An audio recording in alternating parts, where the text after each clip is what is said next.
Welcome to the show, everybody. Thanks for joining me today. I have a special treat for you. Hopefully you have seen my other posts that I'm revamping my health material and starting my store, releasing my new health book, doing lots of really cool stuff. And as it is the case with all of these things happen in perfect timing. So I had an interview fall into my lap, which I'm very thrilled about, which I think will be very edifying to you. My guest today is Renee Fitton, and she's a nutritional researcher. She also is the director of education at L-NUTRA, which is the company behind a program called Prolon, which we'll learn about today. Prolon is very interesting, but it was developed by a doctor named Walter Longo, who studied fasting, which is what we're talking about today, which is a very interesting topic. Of course, fasting is very relevant to health and many other things like spiritual growth. So I thought it would be a great interview. Renee specializes in applying advanced nutritional research to help people achieve longer, healthier lives, health span, which is very important, especially through things like cellular health, which is obviously the backbone of health, is having healthy cells. And of course, doing things without requiring drastic life changes. So very thrilled to have Renee on the show. Welcome, Renee. How are you? Thank you so much for having me. I am fantastic. Better now. I'm excited to talk about some of my favorite topics today. Yeah, I think we'll have a lot of fun. I'm actually really excited about this. I haven't interviewed people on health in a long time. I used to do a lot of health interviews like several years ago. I haven't done that in a while. So I'm very excited about this. I'm also excited because I've read Dr. Walter Longo's book about his study with cancer patients and fasting. I thought that was just so fascinating how he was discussing these various effects. And hopefully we can talk about some of that today as well. And I've also tried Prolon too, although I'll be honest, it wasn't my favorite thing to do. It was actually pretty challenging. So, but either way, I think it's going to be a fun time. So tell us about yourself. How did you get into health?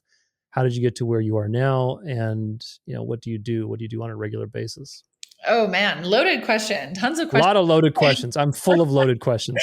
Well, I guess yes, I'm a longevity dietitian and I got here, long story short is I thought I wanted to be a doctor. I did everything as the A-type person that I am to make that happen. I was volunteering in an emergency room. I was doing international trips with companies like Doctors Without Borders, going to Nicaragua and South Africa, and, really seeing as much as I possibly could about a career that I was very excited about because of the opportunity to help people live healthier and live longer. And so this was always something that I was really interested in.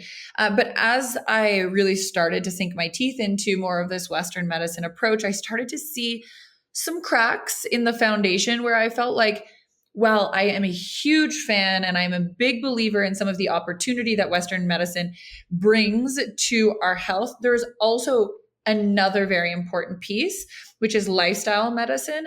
And oftentimes that is completely ignored. And in some cases, it might even be the better solution. And so I really started spending a lot of time investigating this. And once you kind of peel back the covers there and you start learning more about how some of these relatively, what seems like easy, but are actually in many cases hard to implement, and why so many people are having difficulties in implementing them. Things like the way that we eat, the way that we sleep, the way that we communicate with each other.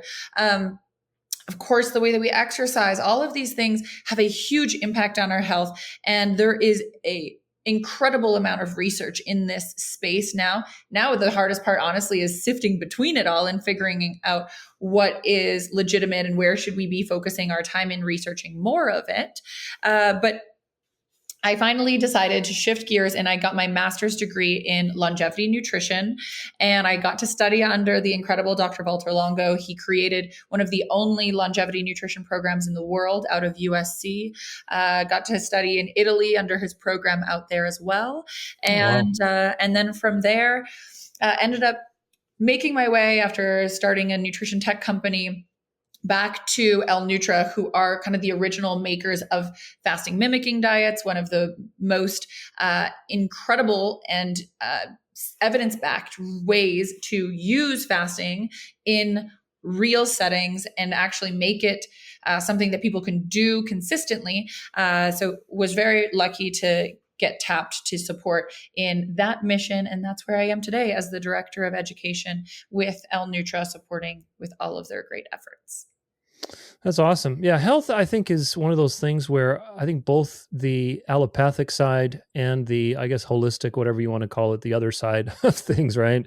They're both important because it's like the allopathic deals with these critical disease states where sometimes it's necessary to take an antibiotic or some sort of drug that handles the inflammation or whatever else. But in between, like, healthy and disease, there's this wide spectrum that unfortunately people are going, when they're in that wide spectrum, before they get to the critical point, they're going to allopathic medicine. And obviously there's a lot of propaganda behind that. And I'm sure you're familiar with the research on like Flexner Report since the 1900s and Chase Bank and all of these people, basically Rockefeller taking over the health industry, and the rest, as they say, is history, right? So it's very important to help people be aware of some of these strategies where, okay, maybe I don't have to take these drugs, or maybe I can not be dependent on this, or minimize the drugs that I'm taking with lifestyle choices and different things that are very simple to do and relatively free, like fasting, right? It doesn't cost you anything to not eat. Yeah, exactly. Well, I think this is such an important topic because there's really what it feels like are almost two different camps, like the camp that is just, modern medicine, and I shouldn't even call it modern medicine, like allopathic medicine, and then functional or integrative or lifestyle medicine. Right. When realistically now, and thankfully now, there are a lot more practitioners that are bringing both hand in hand.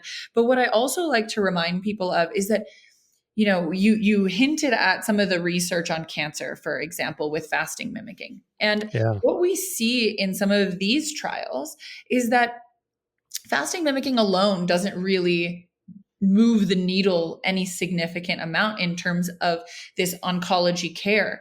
But when paired with chemotherapy or when paired with this allopathic, it increases it significantly. And so it is really about finding ways that we can merge these things together to create these really impactful results. And yes, sure, I think when we look at prevention and before we get to some of these chronic conditions or acute situations, lifestyle medicine is especially important and may actually, in terms of the balance of what we would spend more time on, we'll spend more on lifestyle.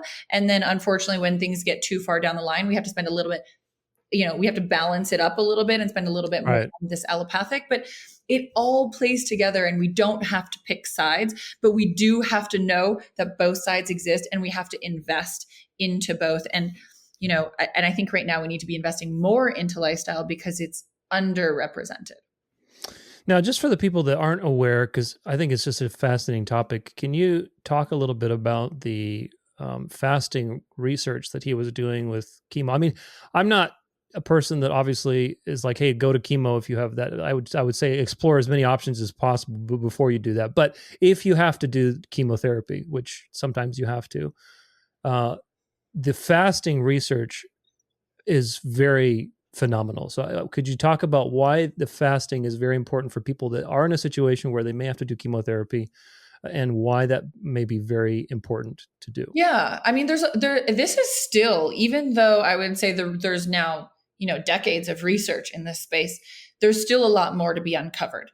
Now, in Dr. Longo's book that he just published just this past year called Fasting Cancer, he goes into this in great detail and it's an entire book. So what I'm going to be able to cover in this, in the next couple minutes here is only going to scratch the surface. But there's a couple of important things that I want to note.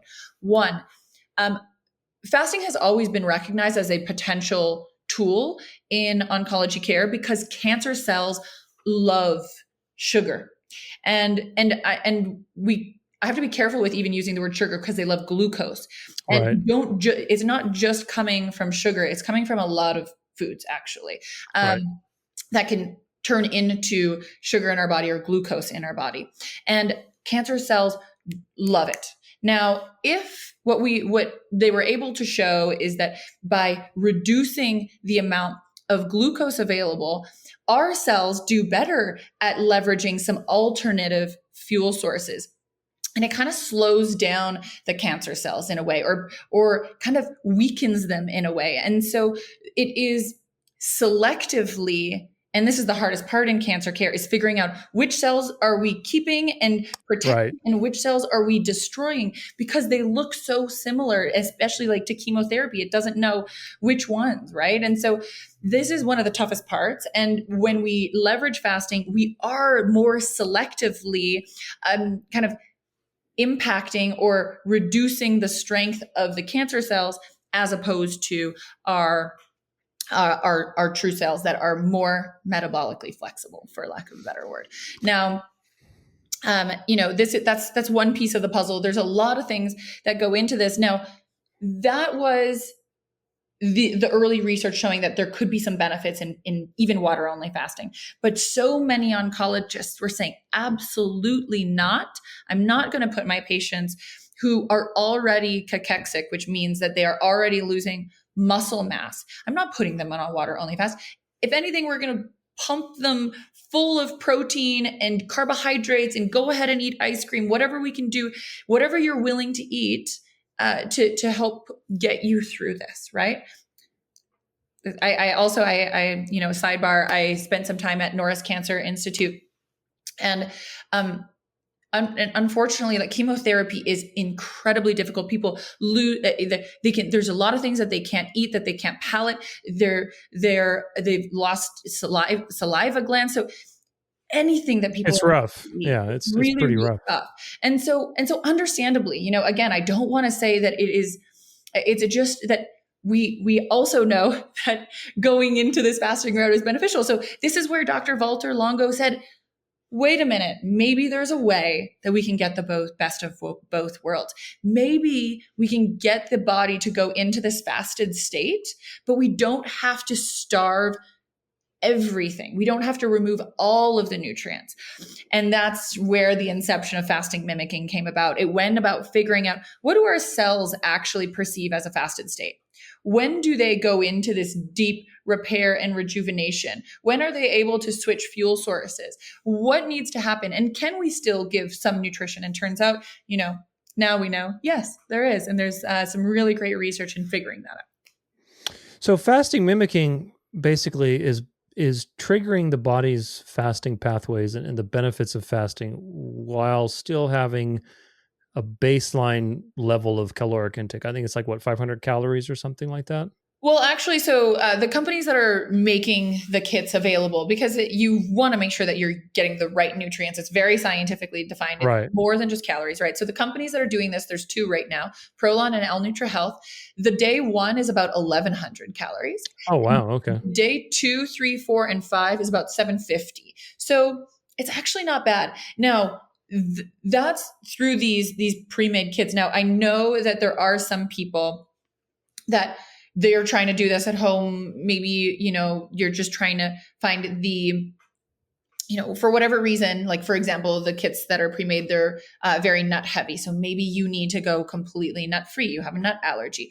So in those cases, because you are not able to know with 100% certainty that what you're consuming is going to live below the nutrient sensing pathways, or kind of live below the alarm bells that tell you you're fasted or you're not, some people will really dampen their calories.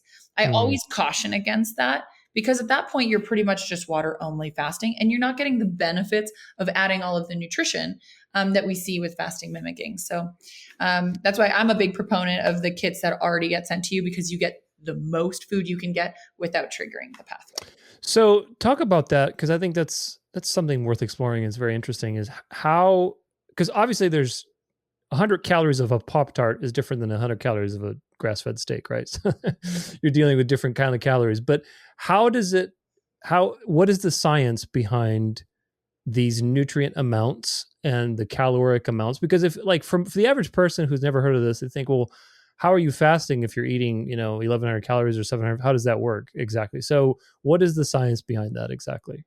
And great question. I mean, even I think across the nutrition spectrum, I think a lot of people are really starting to recognize that there's differences between calories, right? And the nutrients, right. And how those might impact. This becomes incredibly important in fasting mimicking.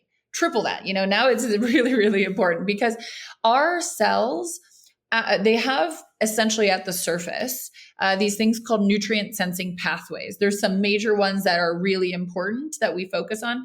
I can list a couple of them: mTOR, IGF-1, PKA. These are some big ones. And now actually you'll hear people talking about them outside of even fasting mimicking because they're so important for longevity and healthy aging. But those nutrient sensing pathways at the cellular surface, they are very selective in what they're looking for. So mTOR, for example, is especially triggered by amino acids. People are always surprised because they're like, oh, Right. well, I can have all the protein I want as long as there's no carbs.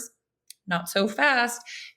If you have too much of even specific amino acids, mTOR will be triggered, and then AMPK is not going to be activated. Autophagy is not going to be activated. All of these downstream benefits that we're really trying to allow to happen are not going to be turned on because mTOR is activated, and it is one or the other. You don't get both. So this is really what we have to be mindful of these nutrient sensing pathways and what they care about, what they're looking for, and how much will turn that alarm bell off. I like to think of it like 007 laser beams, and you can in fact crawl your way under if you go, in the right way, in the right path. So the major things that are going to trigger those sensors are protein, as I mentioned, especially amino acids more commonly present in animal-based protein. So you'll find that fasting mimicking diets are, yes, reduced in protein, but also fully plant-based. So that's really important. The other thing is, and this one's more commonly recognized, is very low in simple sugars so that you don't see like too many excess amount of blood sugar over a long period of time. Does the spike in insulin also signal mTOR to basically get going, right? There's a relationship there, I think. There can be, yes, absolutely. We also see that with insulin like growth factor, which is a little bit even more so. PKA, those ones are more associated with glucose and even insulin spikes. Now, interestingly, you can even have some increase in glucose and some increase even in insulin. It shouldn't be significant and it shouldn't be long-term, but even with some, you can still live below the nutrient sensing pathway. So again, this is really not about all or nothing. It's about finding the right balance where it doesn't trip the sensors. Interesting. Yeah. So those are the two big ones, but that's why you'll also see that during these protocols, it's really high in fiber, which also is kind of this, it kind of slow releases everything too, which is really great. It's also high in healthy fats. So that's where you see most of the calories and the nutrition coming from. And I'll just make one more note on that low protein thing, because in today's world, when I say low protein, people have a conniption. Absolutely not. We know that protein is so important. Why would I do this? And I remind people that this is a 5-day program that is designed to be done only a handful of times a year. Most people are doing this about 3 times a year once you've hit your goals and you're just maintaining. I've done this about 7 years now, and I've done this a total of 15 times. So it's very, this is not something that you're doing every day. And outside of that, yes, have a healthy amount of protein.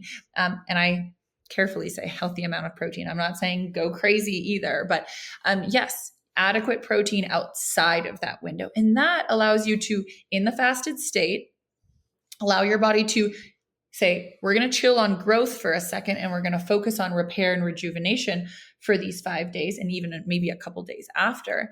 And then for the remaining 25 to 90 days before we do our next one, we're going to focus on building and regrowth from that place. So why is it 5 days? Is there a particular reason for that and not some other number? Yes. I this is maybe one of my favorite questions, because it also answers another question that people have often, which is, why don't I just do intermittent fasting every day, right? Why do I need to go so long, and why wouldn't I go longer? So I'm going to answer why do I need to go this long first, which is importantly that we look at all fasting is a little bit differently based off of the amount of time that you are doing it. And it's because what we are inducing when we go into a fast is a little bit of stress. Now, let me remind people, exercise is a stress. Cold plunges are a stress. Infrared saunas are a stress. Some stress are good and actually produce good outcomes. So this is what we call hermetic stress or positive stress. So it is a good thing. But this stress needs to accrue to turn on some switches as we go. And like epigenetic changes, you mean? some epigenetic, but those usually happen much later on in the fast, but some even more metabolic. And so it's funny because each thing will kind of turn on a little bit further down. So really at the 12-hour mark, for example, here we just see metabolic changes. Here we start seeing the body has run out of stored sugar, stored glucose, and it'll say, okay, well, now I need to go start working on making some energy from fat. And so that usually starts around the 12-hour mark, and it'll continue to increase until your body is almost exclusively working off of ketones, right? And so then, what we see is really it does take at about 3 days, at least over 2 days, to start turning on autophagy, which is this deep cellular cleanup. But it requires enough time for the body to be living in this space for long enough that it's willing to focus its energy on this deep cellular cleanup known as autophagy. And so now we're in on day 3. We've turned on autophagy. It's I like to think significantly turned on. I like to think of it like kind of a dimmer switch where it's a broken dimmer switch at the bottom. It's really, really hard to get up. And then finally you get it through, and then now it starts gradually increasing. That's what's happening with autophagy. Nothing's really going on the first 2 days. Now on day 3, we're starting to see an increase. By the end of day 3, you're at the top. Okay. So that explains why we would do a 3-day fast. But then you asked, why would we do 5? Well, right. You don't just want to start your spring cleaning, do it for 2 hours and call it a day. You want to be doing this at least for the weekend. You want to get the cleanup done. You've got to live in it for a little while so that it actually does the work. And especially if it took you 2 days to even really get things ramped up, you want to make sure that you take advantage of that time that you invested. So doing that for, those 3 days, day 3, 4, and 5, allows you to reap the benefits of that deep cellular cleanup and the ketosis that is also happening, and the fat burning and the weight loss. Sure, all of that is happening. Now, that's why we would want to hit 5 days. But then inevitably, and because what we see with these longer fasts is that usually after day 2 or day 3, depending on the person, usually things start really getting easy. Your body has really sunk into it and you're coasting. So day 4 or day 5, it certainly gets a little bit easier. Everybody's different. But it also gets easier every round that you do too. So I have probably I've walked thousands of people through fasts, and I would say 20-ish% of people will say, hey, Renee, on day 6, when they're technically done, can I just keep going? Because they feel good and because they've gotten to this place where it's easy, where they don't even necessarily feel that hungry. But importantly, and this is what I always share, you just did a really good cleanup. It's kind of, again, in this spring cleaning analogy, maybe you found your dining room chairs were crickety, one of the legs is broken off, you decide to throw those out. You're not going to go for a month with no dining room chairs. You need to go get new ones and replace and rebuild. And you need to have, in this case, in this analogy that is the fasting, right? We need nutrition to come back in so that we can rebuild and regrow. The substrate, the macros and everything else after you clean. Yeah. And the energy, right? Makes sense. Yeah. So all of this needs to happen. And again, different than the fasting energy, right? So we need the protein and the simple sugars to allow our body to really quickly and easily go into this growth phase instead of the repair phase. So it's a perfect balance between getting the results and not overdoing it. Not to mention that fasting is a stress. And while I did make promises that it's a hermetic stress and that it's a positive stress, too much of a good thing can be a bad thing. And so you also don't want to go too excessively, which I could then go on a whole rant about everyday intermittent fasting and what that might do, but I'll keep. I know people, some people I think they're made for fasting. I know people that can fast for like 10 days and that's just something that they do. I'm like, dude, I tried like a 2-day water fast. And I was just suffering. Yeah. I like to eat. I like food. And, sometimes I think also this is actually another question that is relevant here is fasting is a stress. And obviously there's cortisol involved. And one thing, like I used to do fasting quite a lot. I used to do intermittent fasting. I used to do like the butter in the coffee. I used to do the water fast. I did Prolon. So fasting was a big deal to me several years ago. But I've been recovering from HPA imbalance and cortisol issues, and just the song and dance of being an entrepreneur and living life. Especially after 40, I'm not 20 anymore, so my body's not recovering the way it used to. I could go out dancing or whatever till 3 a.m. and then eat a giant burrito and fall asleep and call it a day. Can't do that anymore. Not that I would, but I can't even if I would. So my question to you is, with this fasting, how does it respond to, how do people who are recovering from stress, like adrenal insufficiency, hyper, activity with the HPA axis, maybe there's some hypothyroidism going on, these various conditions that throw the body off, that are manifesting in either erratic cortisol or, hypercortisol, the usual spectrum of problems. Fasting in those cases, to me, it seems like it would probably make things worse, or it'd be very difficult, or it'd create some insomnia or whatever else. I don't know what your experience with that is.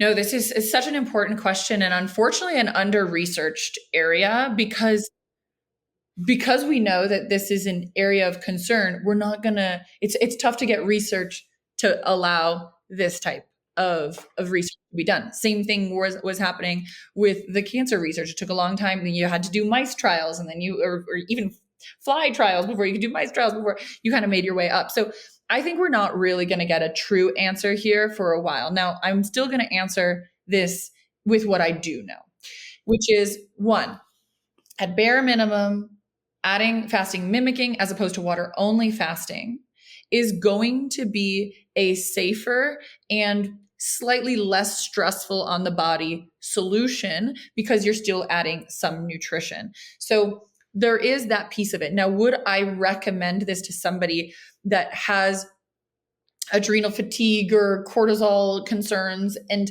that's where they're at right now? To be honest, probably not. And that's because, without a doubt, I mean, part of the magic of fasting is that it does increase levels of cortisol, and it increases adrenaline, and it increases all of these counter-regulatory hormones that allow for this to proceed into the deep cellular cleanup, et cetera, et cetera. So it's part of that process. And so for those patients, it doesn't mean that you'll never be able to fast. It just means that not right now, not when we're dealing with this, right? And so it's more for me of a timing thing. Let's get this resolved. Let's get this sorted out. Now, another thing that when we talk about fasting, people always think about 16, 18, 24, 5 days, right? These long fasts. But when you go to sleep and then you wake up, you fasted, right? 12-hour fasting is still fasting. And for those people who think that they're not fasting, I remind them, well, you are, and that you still need to optimize your fast.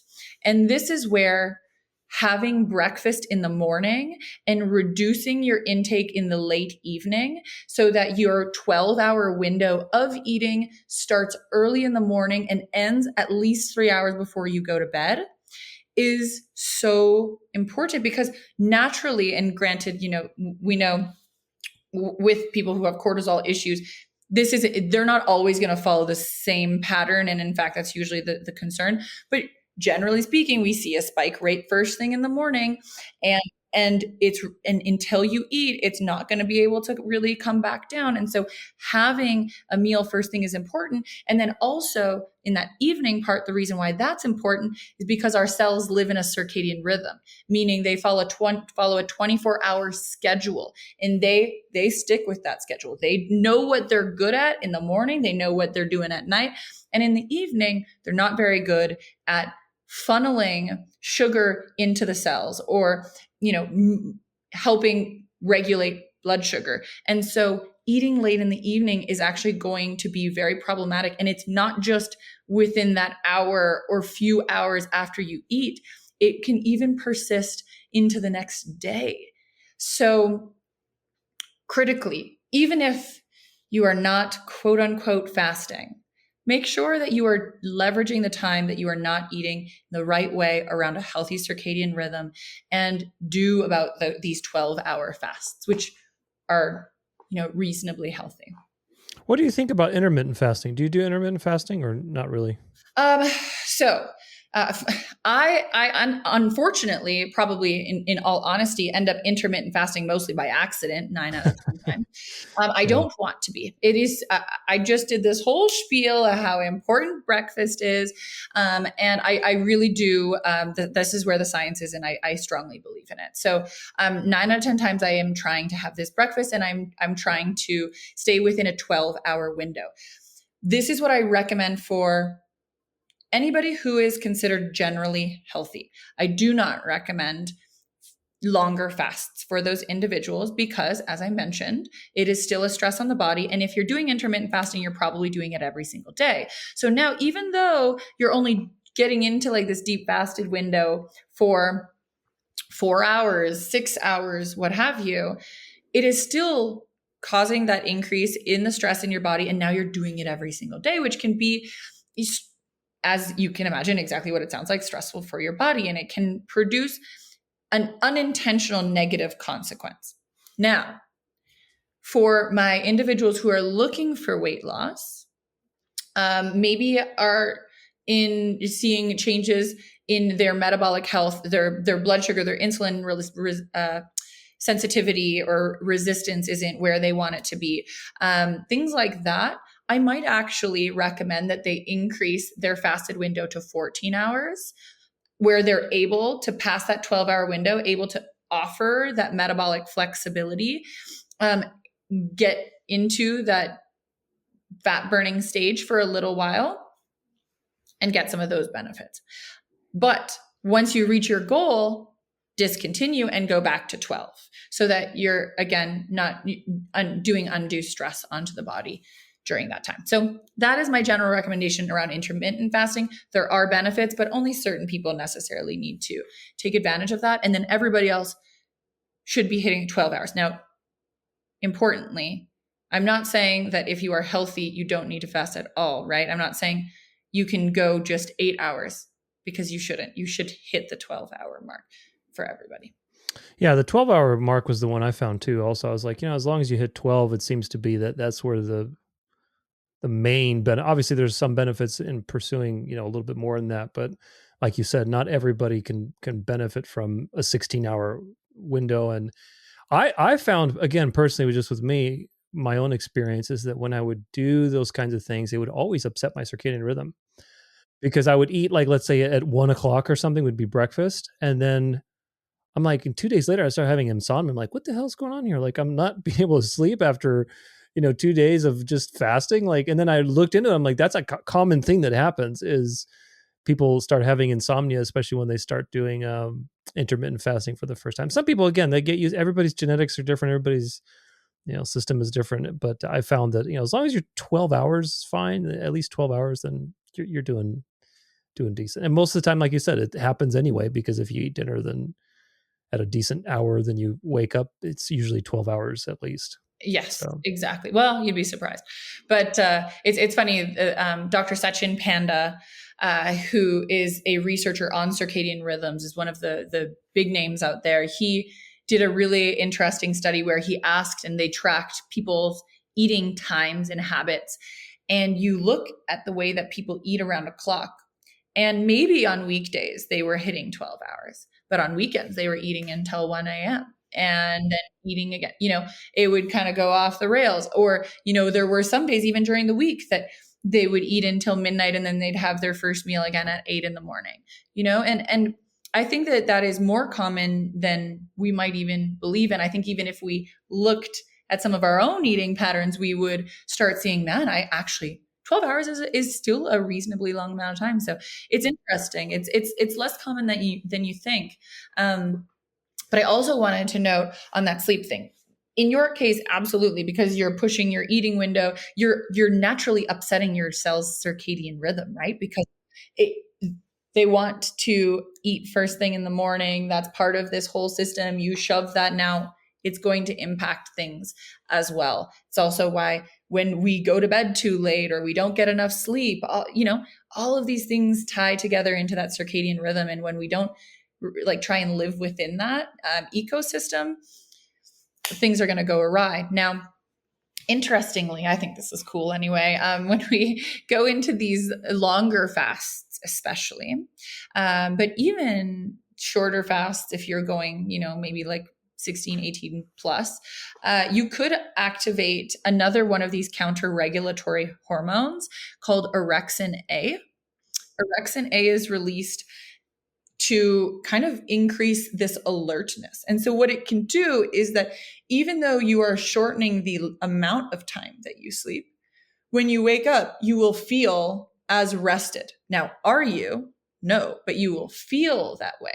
And this is really interesting because we can only assume, right? But the body evolved to do this so that, way back when we were in these long fasts and we had to force ourselves to go run and catch something or find something, we would need to sleep less and still be strong enough to go hunting or gathering to go find something the next day. So this is really cool in seeing how that persists today, where I'll hear from many people that when they're in this fasted state, their sleep is shorter or they have a harder time getting to bed. But they oftentimes, when I ask them, well, do you feel really exhausted? They'll say, no. Now, again, been there, done that. Yeah, exactly. But again, you don't want to be doing that very long because it's more of this like perception than it is true good sleep. Right. So, but I have, again, tons of people who wear their Oura rings, and we've seen tons of this data just in terms of not clinical research data, but in terms of just experience data in N of 1 individuals, where they're seeing really great improvements in their sleep habits after doing prolonged fasts. And this is important because, again, it's very infrequent, long fasts, good ROI on it, and doing it not very often. Prolonged as in like the 5-day Prolon fast where you're doing 5 days. And then when they do that, what outcomes are there? Like, are they seeing within the first week after that, there are changes in their HRV and their sleeping patterns? Does it take a little bit of time? Like, what is it like? Yeah. And I mean, again, this is not clinically studied. I can't wait for us to do a good sleep study because I've just seen it in practice that we're seeing improvements in HRV. Yes. We're seeing improvements in deep sleep, in sleep length. These are generally being seen after completion, right? During, you might see shortened sleep. Interestingly, I usually see still improvements in restfulness and sleep scores during, which again, just goes to show how it's all kind of working together. But yeah, more research needs to be done. This is all just based off of what I've seen. I mean, I wear an Oura ring too, so this is even just from my own personal experience, but that's what it is right now. The orexin A data is known from water only fasting. So that we know is true too. But there's in terms of benefits that we have clinically shown, I think this is really cool. There's a lot. We've seen benefits, of course, across metabolic markers. So HbA1c, HOMA-IR, measure of insulin resistance, fasting glucose, so blood sugar metrics, sure. Blood pressure measurements. We see improvements in cholesterol measurements, pretty much anything that you're going to the doctor to see. Talking about liver health, we've seen wild results in terms of reduction in hepatic fat or liver fat, which is one of the toughest ones to tap into. We see, of course, weight loss, but more important than just total weight loss, this is weight loss with muscle protection, allowing for a actual increase in % lean mass at the end of the trial because you're seeing true fat mass with muscle protection. How does that work? That's really interesting. Yeah. How are you losing fat selectively without losing muscle mass on a fast? So this is important. And this is something that we really, I don't want to say exclusively because I don't know if that's necessarily true. I think that we're starting to see that even with water only fasting, if done properly, can have some muscle protection benefits, but it's way, way harder. And the reason is that in both water only fasting and fasting mimicking, we see another one of these counter-regulatory hormones, growth hormone. It increases when we fast. Growth hormone is, as we would imagine, very protective to our muscle. So our body immediately goes, because it wants to protect our muscle, it goes, whoa, whoa, whoa, whoa, whoa, growth hormone spikes. Let's save these guys. Now, with fasting mimicking, and this is where fasting mimicking really shines over water only fasting, is we also add nutrition. So your body, instead of saying, well, there's nothing here except ketones, I guess I'm going to go spend a little bit of time over here in muscle and go pull some protein and turn that into sugar. We're giving constant little amounts of even glucose, but also with fasting mimicking kits, you'll see that there's also something called the L drink. It's a glycerol-based beverage. The glycerol can be used in a pathway called gluconeogenesis to create new molecules of sugar from the glycerol. It only will do that when you are in a fasted state, interestingly, because your body, when you have enough sugar, is going to say, nah, I'm good. It's a lot of work to go make that sugar. I'm not going to bother. But when you're in a fasted state, it's like, yeah, of course. Like, let's whatever we have to do because we love sugar, we're going to go make it happen.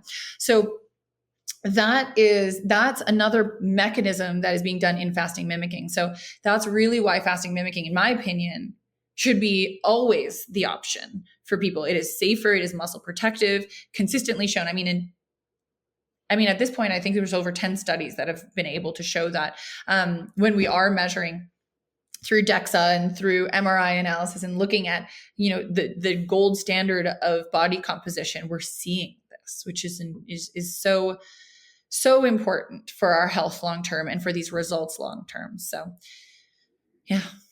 That's really interesting to be able to fast and still get the benefits, or I should say not put it this way, not lose muscle. Cause that's a big one, especially on when people reduce their calories. Like I remember a lot of the calorie reduction research that was done on longevity, at least a while ago.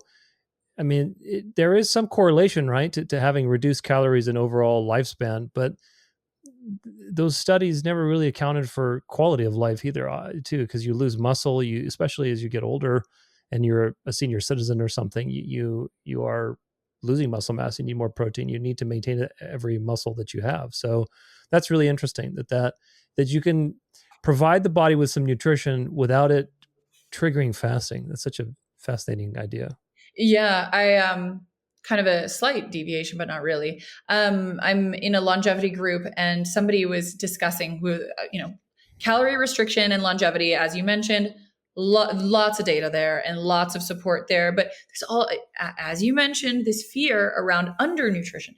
So there's this new concept that I've been looking into called CRON, or CRON, calorie restriction optimal nutrition. And the concept is that you are marginally reducing calories, maybe like 80%, right? And that 80% is carefully planned to make sure that you are meeting your nutrient needs and that you are meeting your protein needs and that you are supporting muscle building even. And so these are possible now during, most of those calorie restriction studies that like are really well cited are often done in the monkey models. Right. So, right. And we see these really incredible longevity benefits and,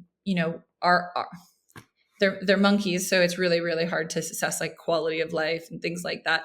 But, still we haven't really done optimal nutrition in those studies, right? We're not making sure that those monkeys are getting perfect, pristine nutrition, and we're not getting them to do weight-bearing exercise in between and all of those other things that we could do, get those longevity benefits from the calorie restriction while also pairing it with the other lifestyle benefits that can support muscle strength and support other things that are absolutely important in longevity.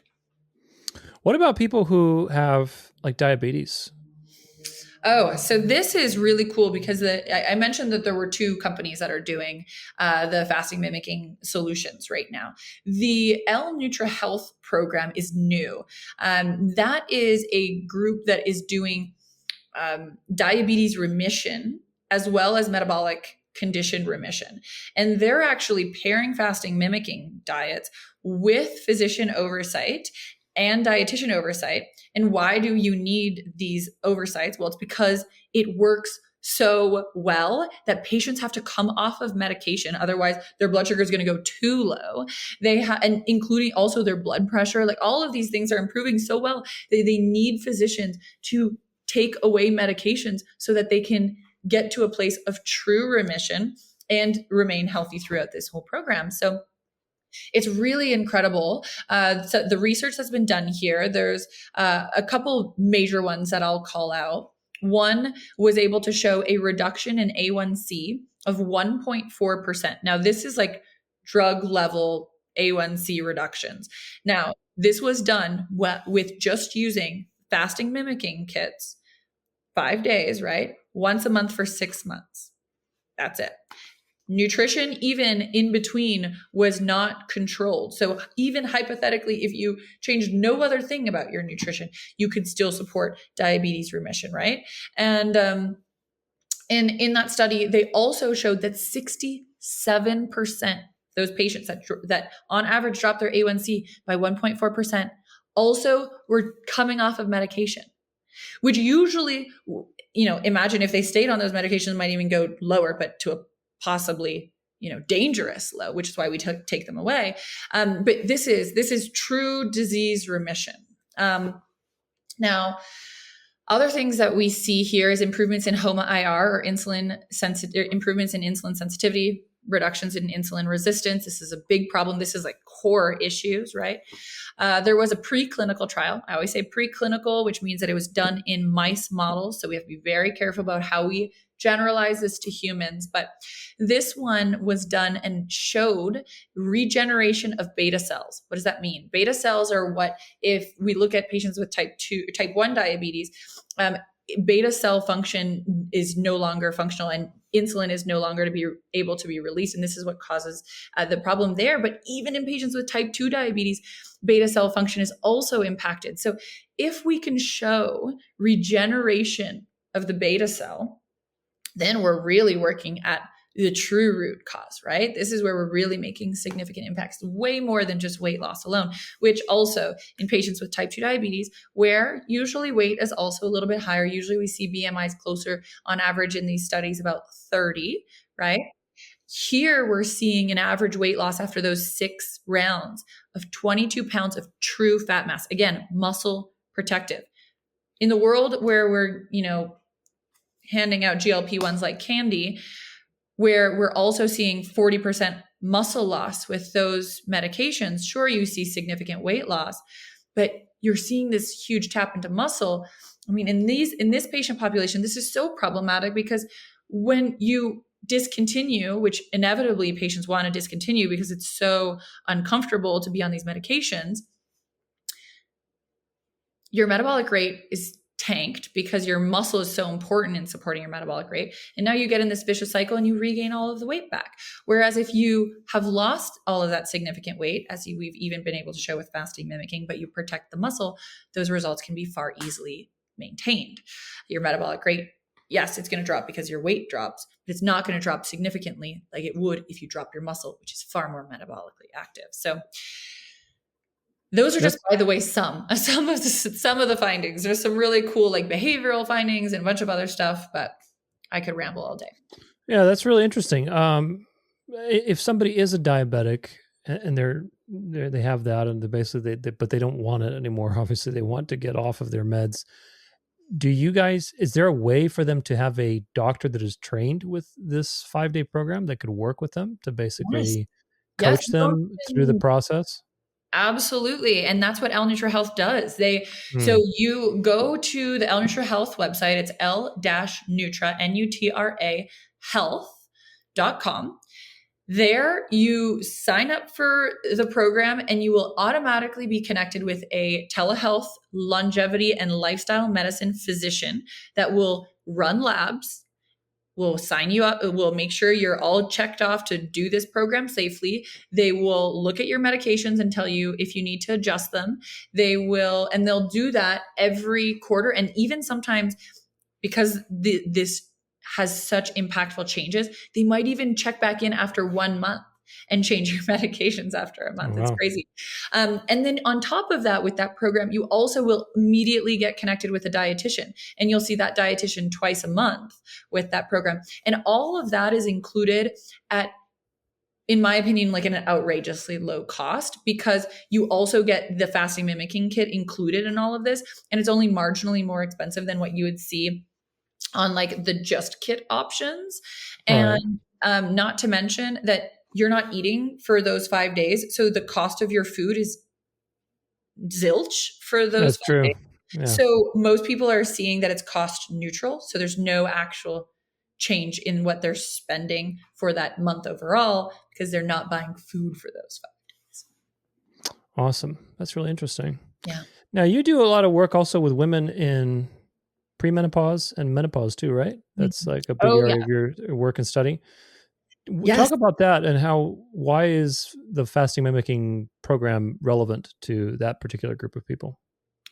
So important. And so I think what we see is that we actually have a slightly larger percentage of women, and especially women in mid-age, that are seeing incredible results with fasting mimicking. And that's because so many other solutions are not the right fit for a number of reasons that are specific to midlife. Now, let's just talk a little bit about what happens in midlife, which is that estrogen is decreasing. Generally, our reproductive hormones across the board are declining. And while they are typically connected to reproductive health, they are associated with our health across the board. Estrogen is so important in muscle maintenance. It's important in helping our body regulate blood sugar levels. And if you missed it earlier, fasting mimicking helps with both of those things in muscle protection and improving insulin sensitivity and improving HbA1c. So these things that are declining, we're able to kind of push back against, even though, unless you're on HRT or hormone replacement therapy, right?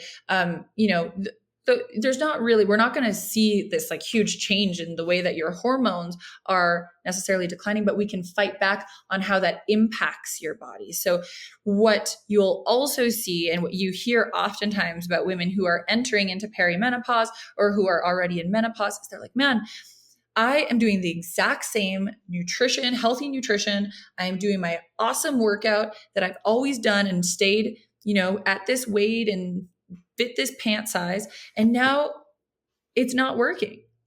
And they'll like try reducing their calories even more, or they'll, they're going into these restrictive protocols. And what we're seeing is that it's actually making it worse. Why? And that's, there's a bunch of things that are happening, but one of the biggest things that is happening is that naturally as we age, this is true for men and women, regardless of this decline in estrogen, as we age, our body increases the rate at which we lose muscle. Now you tap on the fact that we're also dropping in estrogen, which is protective to our muscle. Even if the number on the scale doesn't look like it's changing, your body composition is, which means, as I mentioned, muscle is really metabolically active. So your metabolism and your metabolic rate is declining. And so for that reason, we're seeing that weight is easier to put on even with the same nutrition and exercise protocol.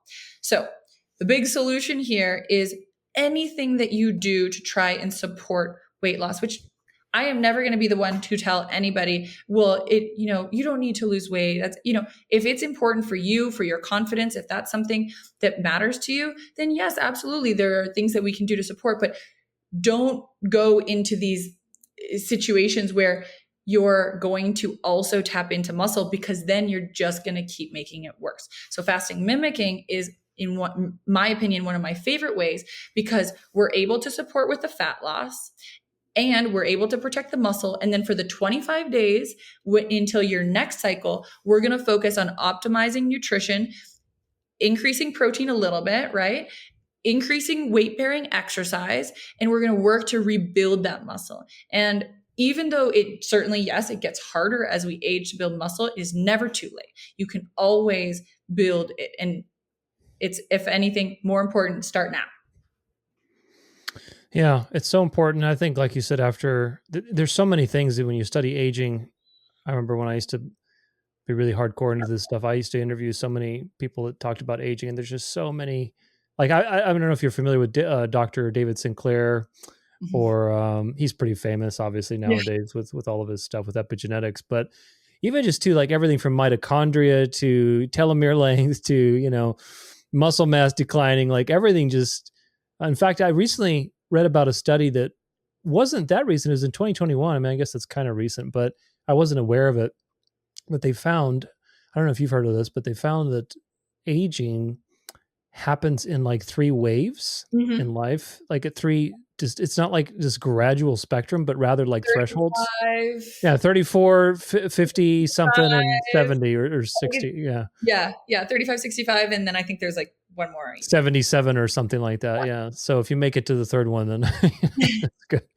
But it's really interesting because it's like, yeah, I could relate to that. I mean, obviously, maybe there's like a give or take, a couple of years for everybody. But I remember once I hit like 35, I noticed because I was still competing professionally at that time. I was doing competitions and everything. I was like, man, my body's just like slower. Like I had still had energy, but from all the conditioning that I did, but I was just slower. I could feel it, Yeah. so it's an interesting thing. So my question, I guess, to you would be for people that are, let's say, 40 and above, what are three, if you could pick three top things that somebody could do to improve their health span, let's put it that way, because nobody, I'm of the belief that we can't control how long we live. So, Mhm. but we can control our participation in life, right? We can take care of our body and do the best that we can. So, health span is really important. How many years out of your life are healthy and as good as possible? So, what are three things that people, especially after 40,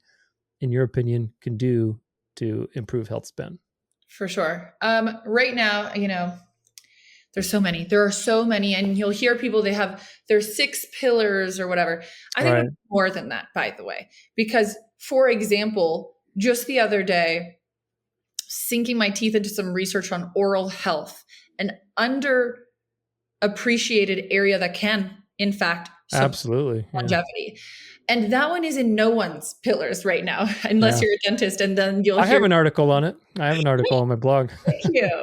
Thank you. Because it's so cool. I mean, Yeah. so that's not going to be in my top 3, but I just want, before I go into some of my tops, I just want to remind people that even though some of these top ones are going to seem, maybe obvious, I hope they're not, because I'm going to tweak them a little bit, but there's so much that you can do. There's so much you can do. Now, my top 3. One is going to be, and I'm saying exercise as an umbrella term, but I'm going to clarify what I mean. I am a big believer, yes, in muscle protection. I think we're talking about it a lot. People are starting to get it. You need to do weight bearing exercise. Cool. You do need to pair that with enough protein. My recommendation is not 1 gram per pound.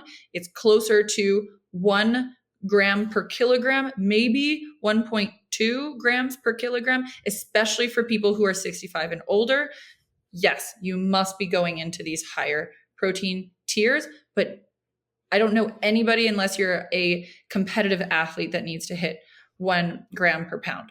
I'm the same way. That's exactly my recommendation. I don't think that 1 gram per pound of body weight is healthy because first off, it's your fat free mass that matters. You want to be feeding your muscles and bones and ligaments, not your, water and fat. So, Yes, exactly. And let me and the just strain on your body too, like the metabolic strain of all the Mhm. uric acid and all the things, the byproducts that your body's producing with all that protein.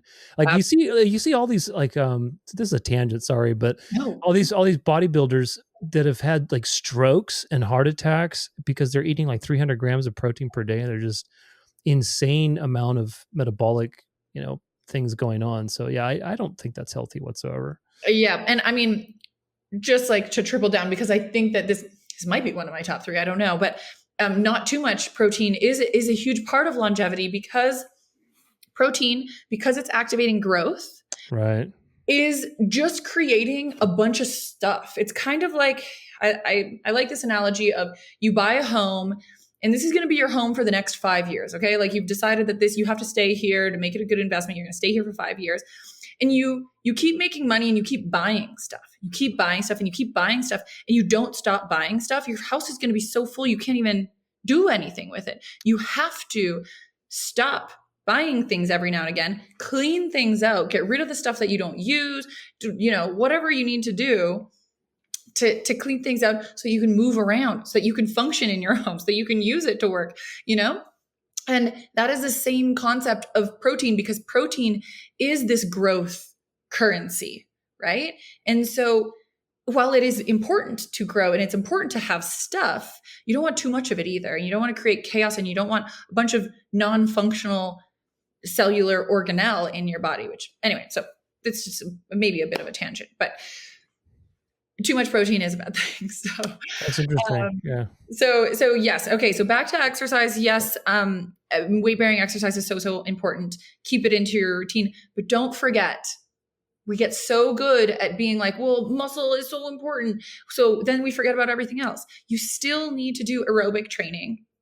They usually call it zone 2, this like chill-ish. Like you kind of start, you can hold a conversation, but it's a little tough exercise. And then also VO2 max. So this really like high intensity interval training type exercise.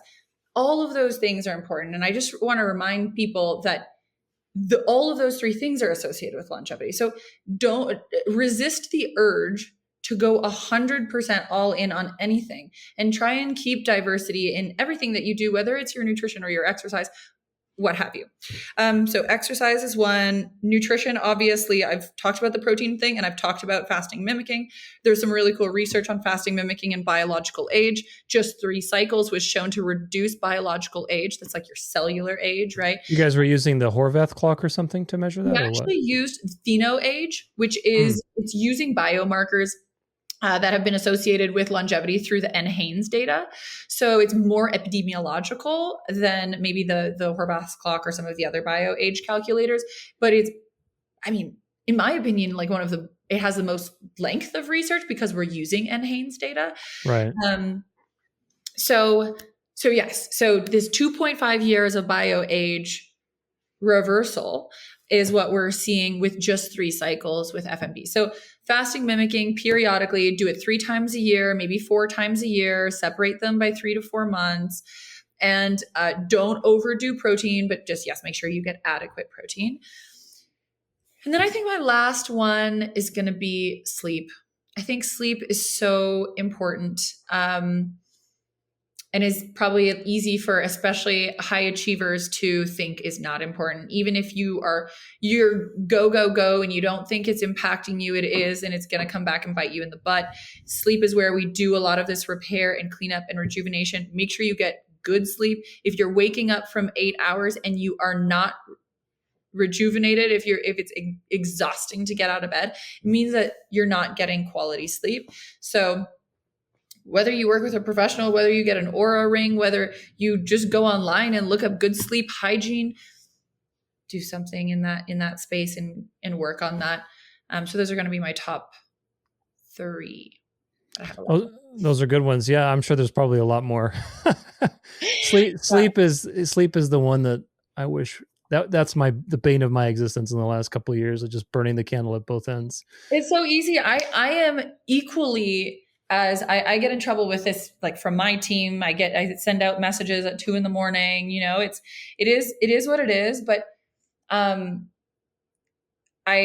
make a significant effort to try and close everything down by 10 p.m. Like start getting into these routines, and it's interesting how the more you do it, the easier it becomes. Routines are so important, and finding ways to tap whenever you want to do something, connect it to something that you are already doing. So for example, I've recently tried to start doing gratitude journaling and just some more of these like more connectivity and spiritual pieces that I've never really been able to connect with. And so I have a morning routine. I wake up, I brush my teeth, and then, before I would just like go start working. Now, right after I brush my teeth, I go do the gratitude journaling. And because I've tied it to another part of my routine, it is much easier to add it to my routine. So tons of really cool science on habit forming I don't know if you've done a piece on that, but if you haven't, I have a book on gratitude. I can send you one if you want. but habit forming too, right? Like Yeah. habit forming is, I think, is really hard for a lot of people. It's hard for me. But there are tips and tricks on how to make habits easier and There's one called Atomic Habits yes, by James Clear. That's a great book. great book. Yes. Very, very classic book. Yeah. Yeah. Habit stacking, I think, is my favorite. And making it easy, making it available, right? There's a couple of them, but those are the ones I remember. Is habit stacking has been my number one technique. If I have a habit already, I just add it to the existing habit. That's the way I remember it. It's the easiest way. Yeah. Yep. Exactly. Yeah. That's what I was saying. I mean, it really is so much easier to do it. So anyways, I mean, like you can just see, I could ramble on for days about all of these things that I think are great. That's good. But I think it's also important to note here before I shut up is that also, even though, those are my top 3, if oral hygiene, if gratitude journaling, if connectivity with friends and family is something easier for you to achieve right now, if that's something that you're more willing to do, start there. Start somewhere. And what you'll find is that it will be easier. We did a really cool study with patients with type 2 diabetes doing the fasting mimicking diet, where individuals on the fasting mimicking diet showed an increase in physical activity by 4 hours a week, whereas people on a standard nutrition program doing it every single day actually decrease their physical activity by 6 hours a week. And the scientists scratch their heads, what the heck is going on here? And one of the things, in interviewing these subjects that they found is that the feeling that you get after completing 5 days of this program, setting a goal and accomplishing it, is really motivating. It's really triggering to do other things that are helpful for your health. Even though the researchers hadn't told anybody to go do additional exercise or go, choose a healthier nutrition protocol or whatever it might be, right? This natural inclination to do those things with the additional time that you have happens naturally. And so pretty cool stuff. So that's some really interesting downstream effects, it sounds like. Exactly. Yeah. There's tons of cool behavioral changes. I mean, you'll also see, this is more survey data, but people saying that they have less sugar cravings, have a better relationship with food, have more energy, have more mental clarity. Some of these things that are a little bit more what you feel as opposed to what we can measure through whatever biomarkers we choose to measure are also being seen. Awesome. Well, one more question for you. What are you most grateful for today? Oh my gosh. Let me think. Because I have my 3 and my rule is I can't repeat, but is that what I'm most grateful for? Probably not, because I can't repeat the stuff that I'm grateful for. But I think is freedom, the ability to be able to be flexible with myself and what I want to do, achieve, where I want to go. I think it is something that is underrated. And, I recently started being more nomadic, right, in where I live and where I am. And that freedom of being flexible with where I am has been so freeing. Freedom is freeing, how surprising is that? So that's what I'm most grateful for. Awesome. Hey, it was a pleasure having you on the show. Thanks for being here. It was such a pleasure to be here, and I appreciate all of the incredible questions. I hope that anybody who's listening is piqued, their interest is piqued. And if you do have any more questions for me, you can find me. How can they get a hold of you if they need to? Yeah, they can find me at, there's 2 ways. That's probably the easiest is Instagram, to be honest, at Fitton Nutrition. That's Fitton Nutrition. Or you can find me on my website at fittonnutrition.com. Also, if you have questions about the fasting mimicking diet, the 2 sites that you should check out are prolonlife.com, Prolon life.com, or L-NUTRA, NUTRA, health.com. Awesome. Well, everybody, I hope you enjoyed this interview with Renee and I. I think it was a very fun and very edifying too. It was nice to get back into health and to talk about these things, because I think having a healthy body in this day and age where the world is toxic is very, very important. I'll leave Renee's information and socials in the description to this episode. I'll also leave a link for my article on fasting, which will have a link for the Prolon program if you want to go check it out. And hopefully you can share it with your friends, what you learned today. So we'll see you next time. Take care, take it easy, and God bless.